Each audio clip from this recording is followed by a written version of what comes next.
Wolverine Cabinet Company brand builds a wide variety of cabinetry. In our Amish-run facility down in Indiana, the people that work there are skilled craftsmen. They truly care about the quality of the products that they are sending out.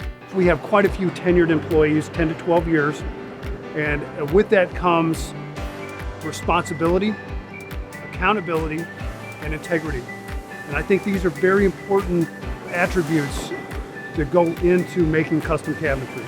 So when you first walk into the floor of the facility in Indiana, there's a large computer-controlled panel saw, and across from that is an area where they make face frames. Meanwhile, in another department near there, the young ladies are making dovetail drawer boxes and putting our Wolverine Cabinet logo on the side of them.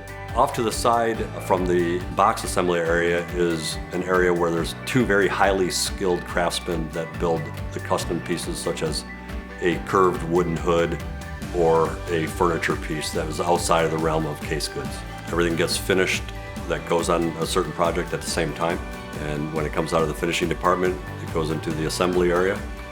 That's where it is assembled and quality checked before it gets wrapped and sent up to northern Michigan.